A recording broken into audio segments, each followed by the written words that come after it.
aconteceu, esse ataque à capital aconteceu poucas horas após o Ministério da Defesa da Rússia informar que estava se preparando para atingir alvos na capital ucraniana. Segundo o Ministério da Defesa da Rússia, seriam ataques de alta precisão contra centros tecnológicos do Serviço de Segurança ucraniano. E eles chegaram até a pedir que as pessoas que moram perto dos centros que deixassem as casas. E a gente vê aí que se confirmou, aconteceu esse primeiro ataque agora há pouco. As tropas russas continuam em direção a Kiev. Imagens de satélite mostram um comboio militar enorme que continua no norte do país em direção à capital Kiev. Embora alguns especialistas digam que esse comboio não está se movendo, não está indo tão rápido quanto o presidente Putin gostaria. Em Kharkiv, que é a segunda maior cidade da Ucrânia, 2 mísseis atingiram um prédio da administração estadual hoje. 10 pessoas morreram e mais de 30 ficaram feridas. O governo da Ucrânia acusa a Rússia de crimes de guerra por atacar áreas residenciais. O governo mostrou que nessa praça aí onde aconteceu o ataque, onde a gente está vendo as imagens, não há nenhum prédio militar, só havia prédios residenciais, administrativos, inclusive um hospital bem próximo. A cidade continua cercada por tropas russas. Em Mariupol, outra cidade, essa que fica no sudeste da Ucrânia, está sob bombardeios constantes. Os rebeldes na região de Donetsk, que são rebeldes apoiados pela Rússia, dizem que estabeleceram 2 corredores para a evacuação civil. E outra informação da Ucrânia, o governo da Ucrânia, o Ministério da Defesa da Ucrânia, afirma que já há tropas da Belarus em solo ucraniano. Segundo o governo da Ucrânia, seriam no mínimo 300 tanques que estão na Ucrânia. O governo da Belarus nega. Quanto ao número de mortos, a Ucrânia informa que 5.700 soldados russos já morreram na guerra. E quanto à morte de civis, a ONU informa que são 136 civis que morreram nesses 6 dias de guerra, incluindo 13 crianças, e que há pelo menos 400 feridos, mas quase certo, Amadeu, que esses números são bem maiores. Uma notícia que pode dar uma certa esperança, informação da agência de notícias russa, a TASS, amanhã acontece a segunda rodada de negociações. Delegações dos 2 países se reúnem novamente para tentar um acordo de paz e o presidente ucraniano Zelensky já disse que esse encontro só vai acontecer se houver um cessar-fogo antes da reunião. Ele exige o cessar-fogo antes dessa segunda rodada de negociações. A Ucrânia que já ofereceu dinheiro aos soldados russos. O soldado russo que se render, que entregar as armas, a Ucrânia promete dar para cada soldado aí por volta de R$ 250 mil. Amadeu. São algumas atitudes do presidente da Ucrânia que são muito confusas.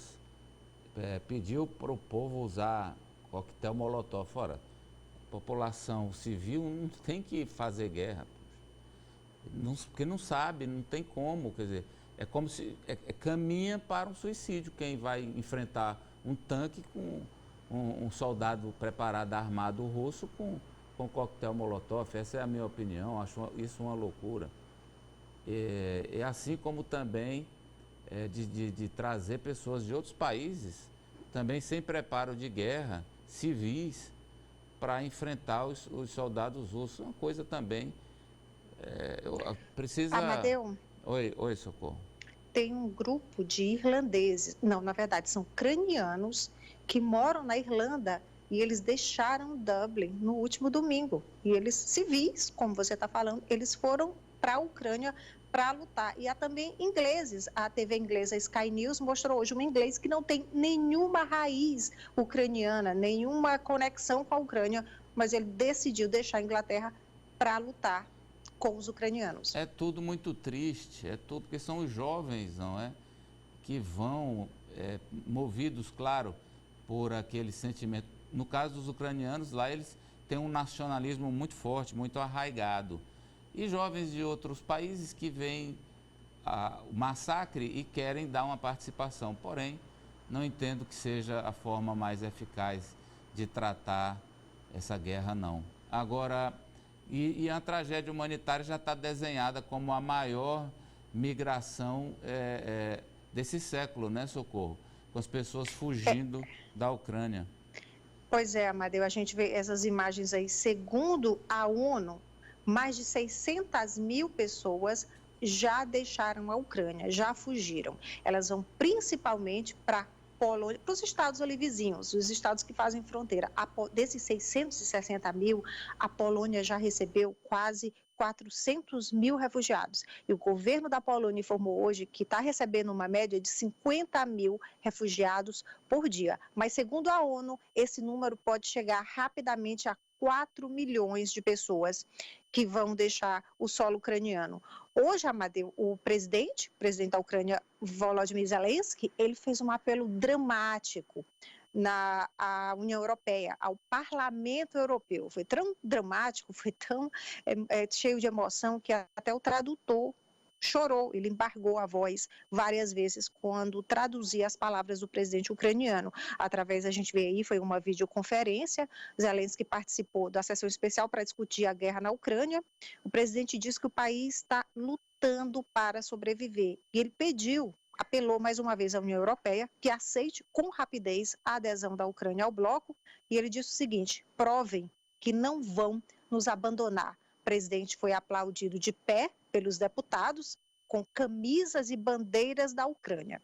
Agora, olha aí ele dando atrás, fazendo um sinal de vitória, saindo. Agora, em Genebra, na Suíça, Amadeu, foi outro tipo de reunião, foi outro acontecimento que a gente também tem as imagens. Em Genebra, na Suíça, diplomatas e embaixadores se retiraram durante a fala do ministro das Relações Exteriores da Rússia, Sergei Lavrov, numa conferência da ONU, uma conferência sobre direitos humanos e desarmamento.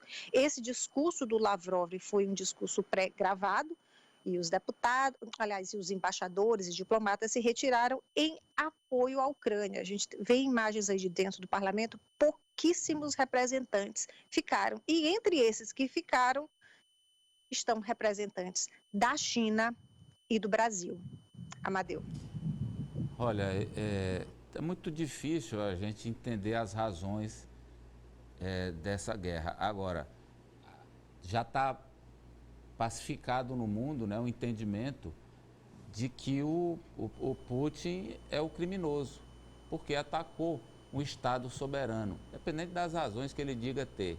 Ele atacou um Estado soberano, está fuzilando reféns, assassinando pessoas e terá que pagar por isso. Não sei se agora, amanhã, depois de amanhã, um dia a conta vai chegar para o Putin por esse crime de guerra. Agora, eu não sei, eu fico aqui imaginando que não pode, do outro lado também, você pôr esse fogo, porque senão nós vamos parar onde? O Putin já acenou aí com a guerra de dissuasão, o uso de armas nucleares. Vamos lembrar, a Rússia tem o maior arsenal atômico do mundo, é até maior do que o dos Estados Unidos. E aí, o mundo vai ficar assim, olhando e assistindo que a guerra ganhe mais calor, que o conflito cresça? Quem é que duvida? Eu não duvido que este bandido aí desse Putin, uma vez se sentindo acuado, ou vamos supor que a OTAN entre para valer na guerra, eu sei lá o que é que um maluco como esse Putin é capaz de fazer com esse poderio nuclear que está ao alcance dele. Ideal seria que ele fosse derrubado lá na Rússia, mas nesse momento